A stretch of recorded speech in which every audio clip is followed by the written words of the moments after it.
स्वागत है आप लोग का फिर से आइडियल इंग्लिश क्लास में नए वीडियो के साथ। पिछले वीडियो में आपने देखा कि टेंस का तीसरा भेद प्रेजेंट परफेक्ट टेंस आपने पढ़ा बारीकी से।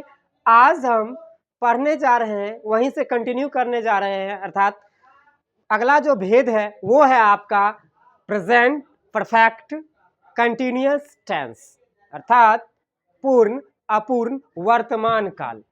आज का जो टॉपिक है, आज का जो वीडियो है, टेंस का चौथा भेद, प्रेजेंट टेंस का चौथा भेद, जिसका नाम है प्रेजेंट परफेक्ट कंटिन्यूअस टेंस, जिसका हिंदी होता है पूर्ण अपूर्ण वर्तमान काल।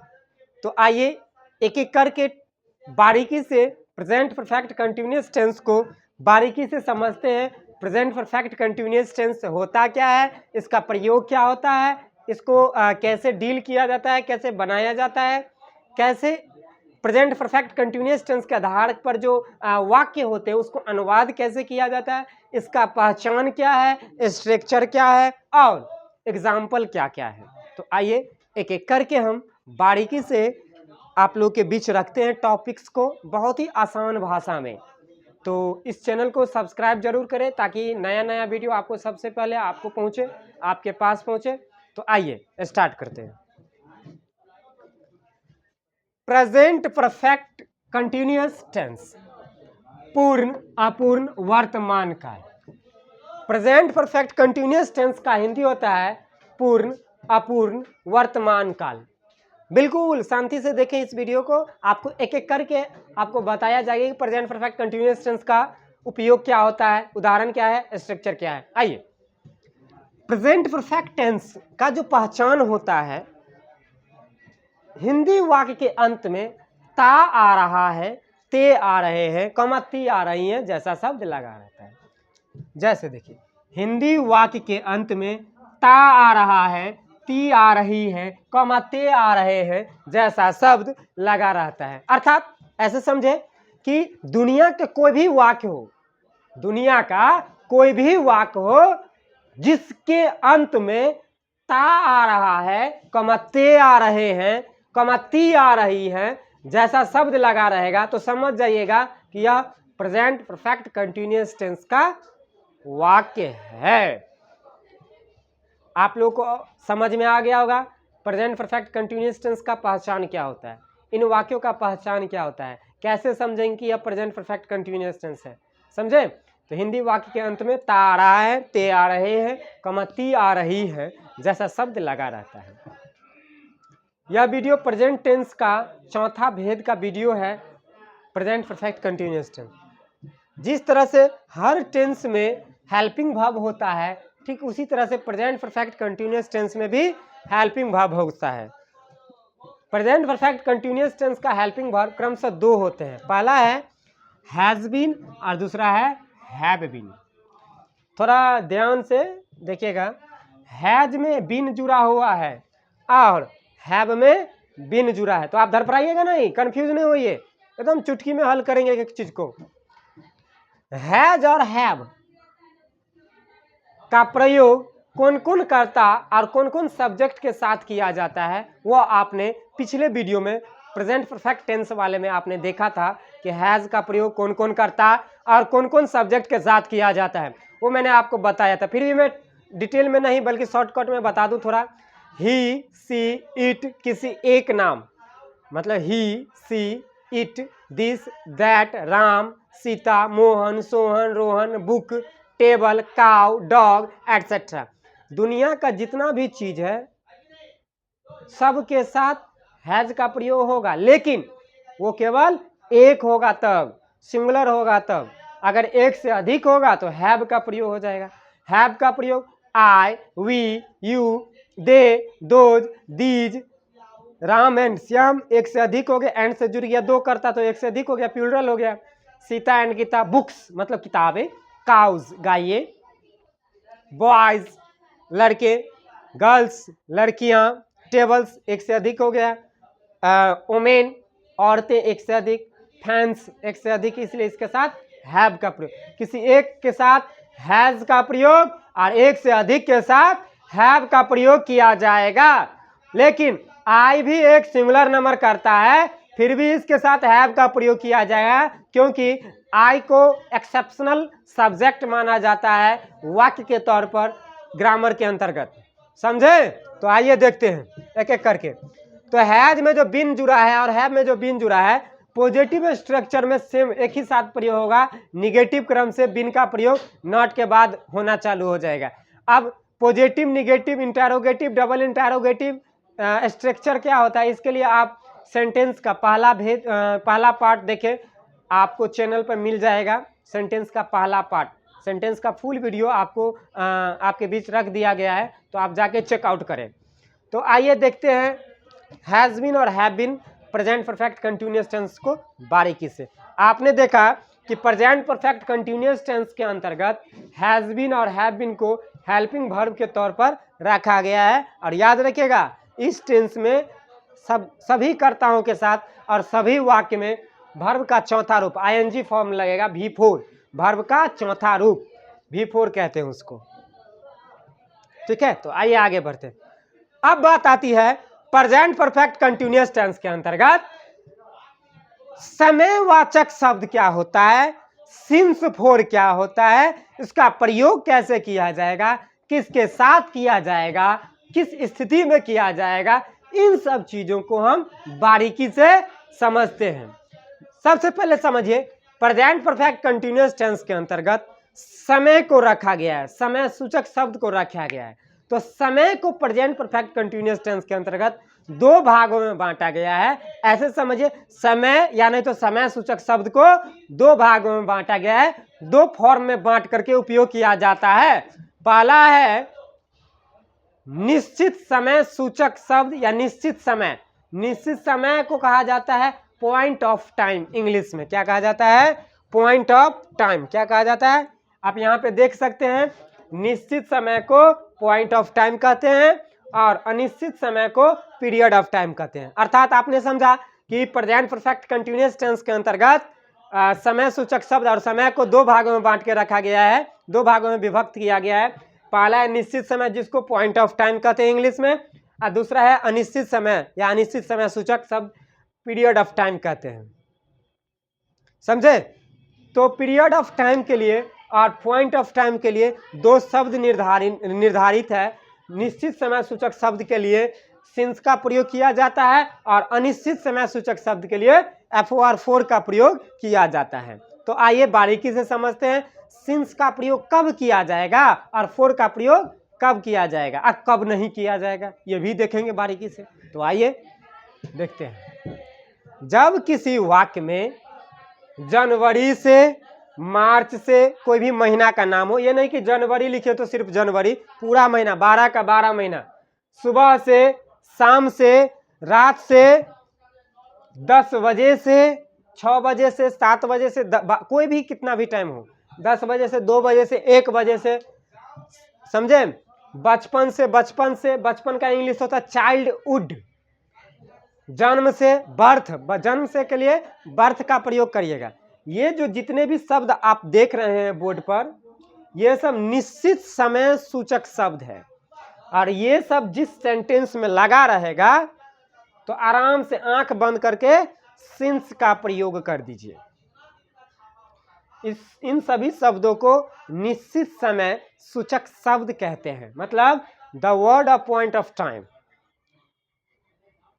समझे? अब बात आती है कि सर इसको निश्चित समय सूचक शब्द क्यों माने, तो आप समझिए। जनवरी से महीना का नाम है, क्या महीना दो होता है कि एक ही होता है?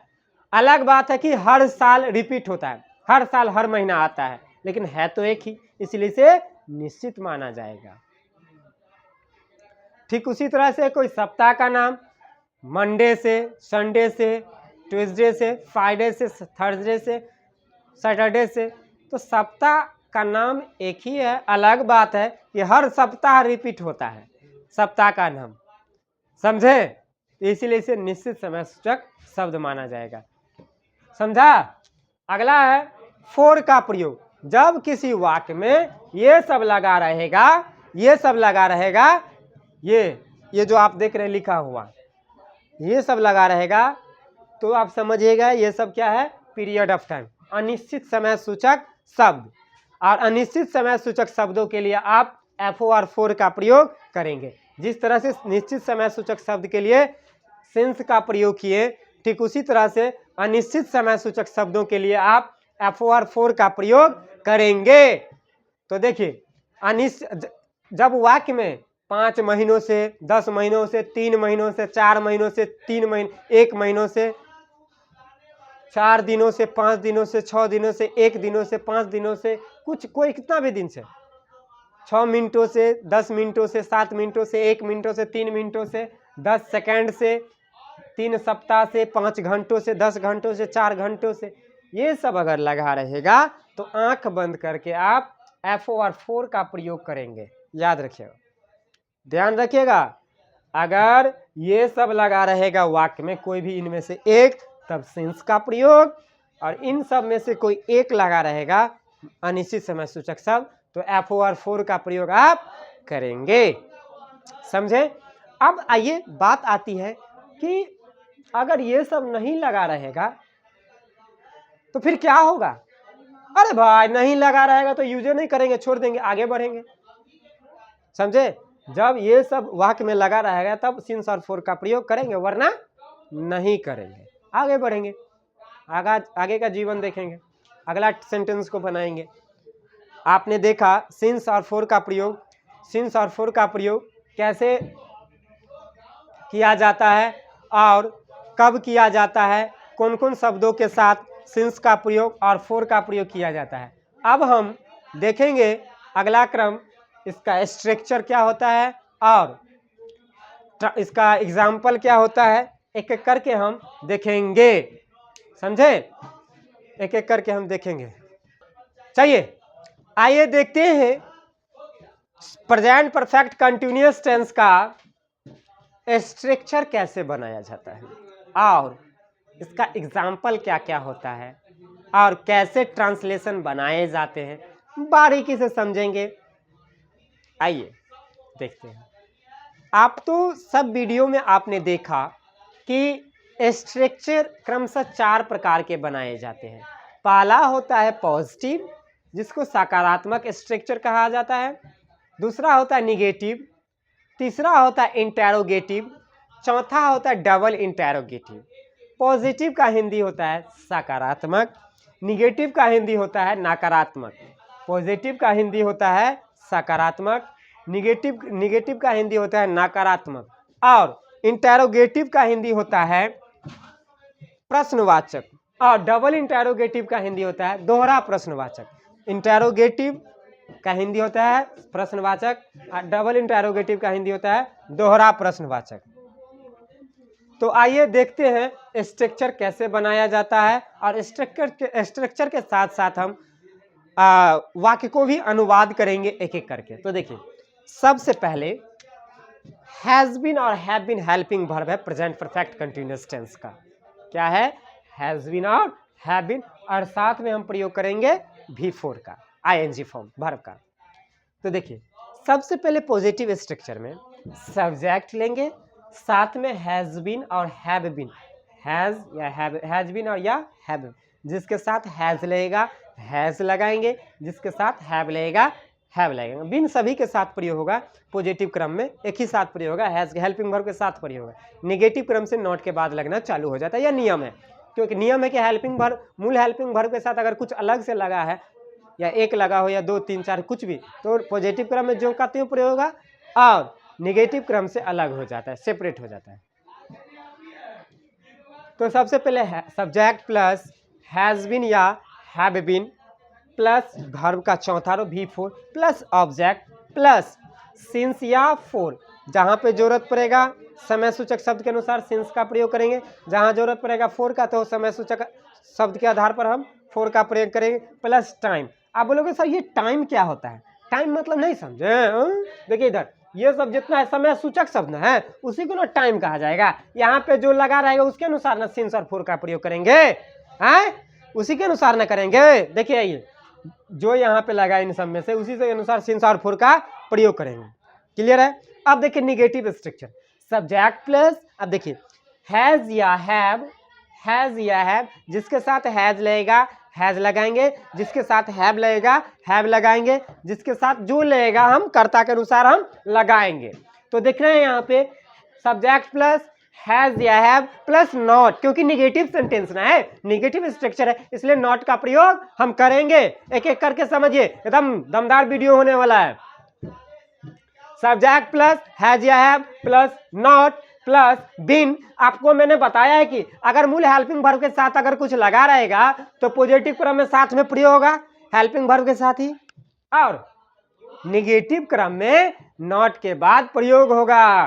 तो देख रहे हैं नॉट के बाद बीन लगा दिए हैं। अब बोलोगे सर एक को बीन लगाए हैं, यहाँ पे दूगो है हैज और हैव। तो भाई समझिए दोस्तों, समझिए हैज के लिए भी बीन और हैव के लिए भी बीन, एक पंथ दो काम, नहीं समझे, एक ही तीर से दो निशाना।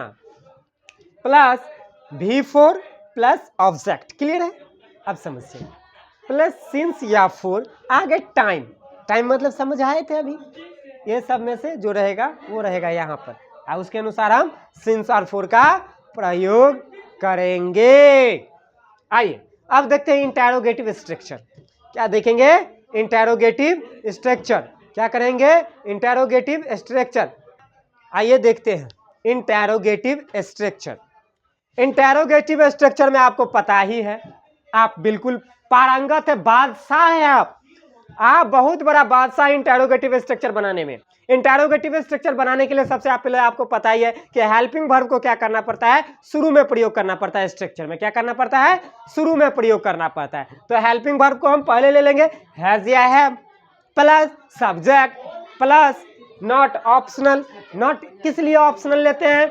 क्योंकि इंटेरोगेटिव सेंटेंस में नॉट लगा भी रहता है और नहीं भी लगा रहता है, इसलिए नॉट का प्रयोग करेंगे। अगर लगा रहेगा नहीं जैसा सब, अगर नहीं रहेगा तो भाई आगे बढ़ेंगे। क्या अगर लगा रहेगा तब नॉट का प्रयोग करेंगे, वरना नहीं करेंगे।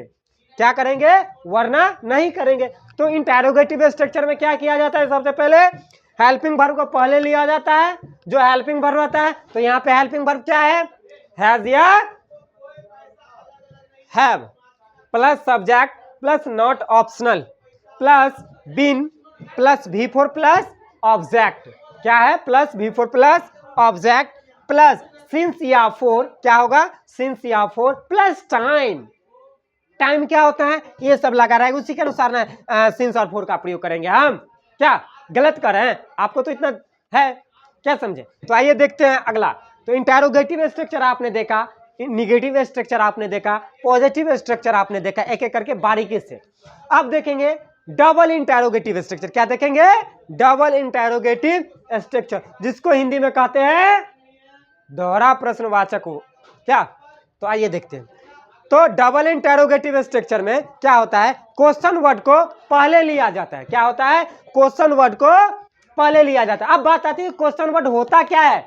क्वेश्चन वर्ड होता क्या है? क्वेश्चन वर्ड को ही WH वर्ड कहते हैं। क्या कहते हैं? WH वर्ड कहते हैं, जिसको क्वेश्चन वर्ड, क्यू से क्वेश्चन वर्ड, क्वेश्चन वर्ड, या नहीं तो WH वर्ड। इसी को शॉर्टकट में WH वर्ड कहिए, या नहीं तो क्वेश्चन वर्ड कहिए।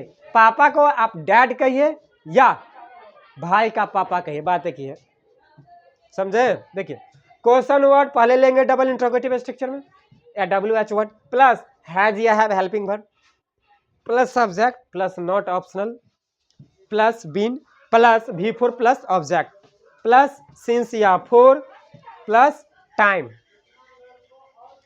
आशा है कि आपको यह स्ट्रक्चर बारीकी से समझ में आया, एक एक करके आपने समझा स्ट्रक्चर क्या होता है। बस एक चीज याद रखिएगा, सिंस और फोर का प्रयोग जब ये सब लगा रहेगा तब करिएगा, वरना नहीं करिएगा। ध्यान रखें, जब वाक्य में समय सूचक शब्द लगा रहेगा तब आप क्या करेंगे? सिंस और फोर का प्रयोग करेंगे, वरना नहीं किया जाएगा। याद रखिएगा, बस इतना रिक्वेस्ट समझ लीजिए। आइए आगे बढ़ते हैं आप उदाहरण के और एग्जाम्पल को आप हम एक एक करके समझते हैं। तो पहला एग्जाम्पल क्या होता है? पॉजिटिव का, उसके बाद निगेटिव, उसके बाद इंटेरोगेटिव, उसके बाद डबल इंटेरोगेटिव। यही ना होता है? क्या यही ना होता है जी? तो आइए देखते हैं पॉजिटिव स्ट्रक्चर। पहले हम देखेंगे एग्जाम्पल।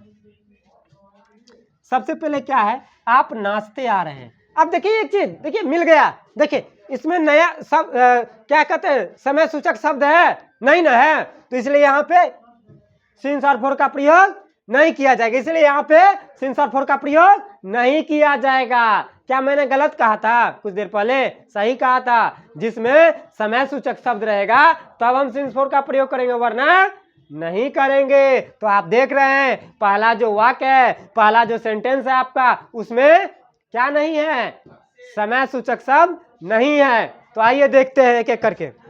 देखिए आप नाचते आ रहे हैं, क्या है? आप नाचते आ रहे हैं, ठुमका लगाते आ रहे हैं शादी में, आप नाचते आ रहे हैं, तो इसमें कोई समय थोड़ी ना दर्शा रहा है कब से नाचते आ रहे हैं, नहीं ना, तो इसलिए देखेंगे सिंपल सेंटेंस हो गया, तो पॉजिटिव स्ट्रक्चर पर बनाएंगे। तो आइए पॉजिटिव स्ट्रक्चर क्या है बारीकी से देखते हैं। तो देखिए पॉजिटिव में क्या है, सबसे पहले सब्जेक्ट लेंगे, सब्जेक्ट क्या है? आप, तो आपके लिए यू, क्लियर है? यू के साथ क्या लगता है रे? तो हैव लगता है, क्योंकि पिछले वाले वीडियो में के ठाकुर ने समझाया था कि हैव का प्रयोग यू के साथ किया जाएगा, इसलिए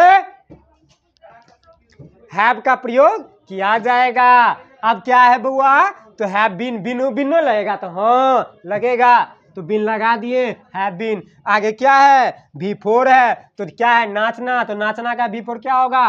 डांसिंग। आगे क्या है? कुछ नहीं है, ऑब्जेक्ट और समय सूचक शब्द नहीं है, नहीं है तो छोड़ देंगे, यहीं पे आके फुल स्टॉप लगा देंगे। अब देखिए यहाँ पे, अब क्या है? वह सुबह से पढ़ता आ रहा है। अब यहाँ पे बात आ रही है सुबह से, तो आ गया समय सूचक शब्द, आ गया ना? तो आइए देखते हैं, अब सिंस और फोर का प्रयोग होगा। तो आइए देखते हैं, सबसे पहले क्या कर रहा है? सब्जेक्ट, तो वह का क्या होता है इंग्लिश? तो ही। उसके बाद ही के साथ क्या लगता है? तो हैज बीन लगता है, क्योंकि एक है। आपको अभी है ना थोड़ी देर पहले बताए थे, दुनिया का कोई भी चीज हो अगर एक सिंगुलर नंबर है तो उसके साथ हैज का प्रयोग किया जाएगा, और साथ में बिन लगा दीजिए, क्योंकि लगाना तो पड़ेगा, क्योंकि पॉजिटिव क्रम है। निगेटिव क्रम में ना नोट के बाद लगाएंगे, तो बिन प्लस V4, तो पढ़ना है, तो रीडिंग, प्लस सिंस या फोर। अब यहाँ पे कंफ्यूज हो रहे हैं कि सिंस लगाए कि फोर लगाए, लगेगा तो सिंस ही, लेकिन किसके अनुसार? आप देखेंगे सुबह से, तो अभी ना समझाए हैं हम कि सुबह से, रात से, ये सब जो लगा रहेगा तो सिंस का प्रयोग करेंगे, तो सिंस डाल दें, अल्ले डाल दिए। उसके बाद क्या है? मॉर्निंग, टाइम क्या है? समय सूचक शब्द, सुबह से तो मॉर्निंग। अब निगेटिव देखिए, मैं 5 महीनों से अंग्रेजी बोलता नहीं आ रहा हूं, मैं 5 महीनों से अंग्रेजी बोलता नहीं आ रहा हूं, तो आराम से आप लोग बना लेगा। अब निगेटिव स्ट्रक्चर हो जाएगा, तो देखिए सब्जेक्ट प्लस हैज या है प्लस नॉट प्लस बीन, तो सब्जेक्ट क्या है? मैं, तो आई के साथ क्या लगता है? तो हैव। उसके बाद क्या है? नॉट, तो नॉट लगा है, तो हाँ लगा है, नहीं जैसा सब लगा है, इसलिए नॉट का प्रयोग हम करेंगे। उसके बाद नॉट के बाद बिन लगाएंगे, तो नियम है देखिए स्ट्रक्चर में, बिन लगाना है, प्लस V4, तो बोलना है, तो क्या बोलना है? तो अंग्रेजी, स्पीकिंग इंग्लिश। अब आगे क्या है? ऑब्जेक्ट, ऑब्जेक्ट तो हो ही गया इंग्लिश, प्लस सिंस या फोर प्लस टाइम, तो सिंस या फोर क्या लगेगा?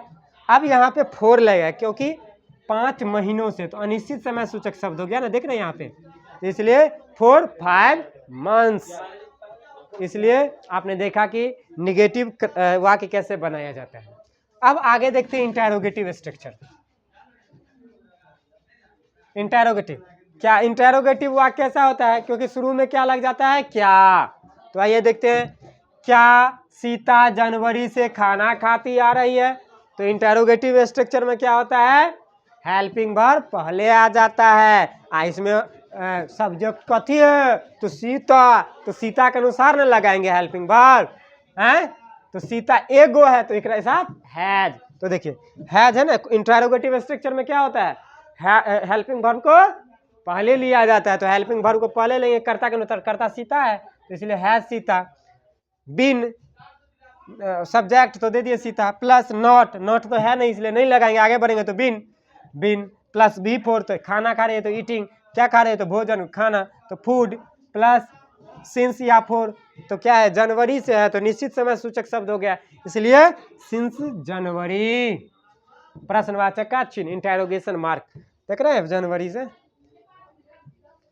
अब देखिए डबल इंटेरोगेटिव स्ट्रक्चर, ये भी अगला जो है, क्या सीता और गीता 10 मिनटों से पढ़ती नहीं आ रही, ये भी इंटरोगेटिव सेंटेंस है। तो आपने इंटरोगेटिव सेंटेंस अभी समझा। अब अगला देखिए, डबल इंटरोगेटिव सेंटेंस कैसे बनेगा।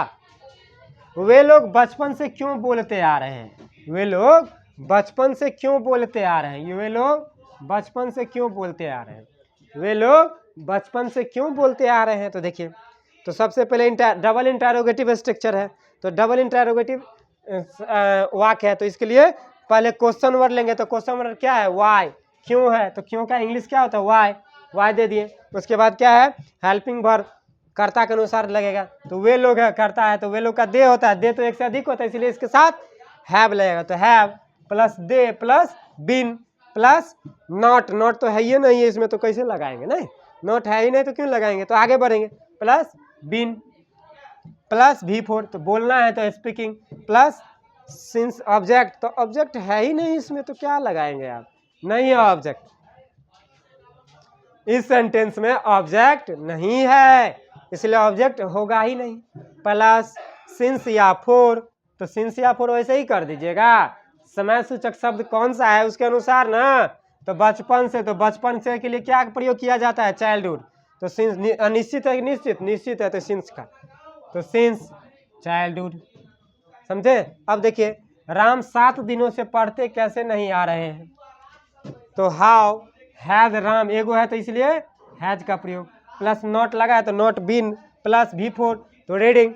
आगे क्या है, 7 दिनों से, 7 दिनों क्या है, अनिश्चित समय सूचक शब्द, देख रहे हैं इसमें 4 आएगा, इसमें ये आ गया, ये वाला है, तो 4 7 डेज, क्या होगा 4 7 डेज। आपने देखा कि प्रेजेंट परफेक्ट कंटिन्यूअस टेंस के अंतर्गत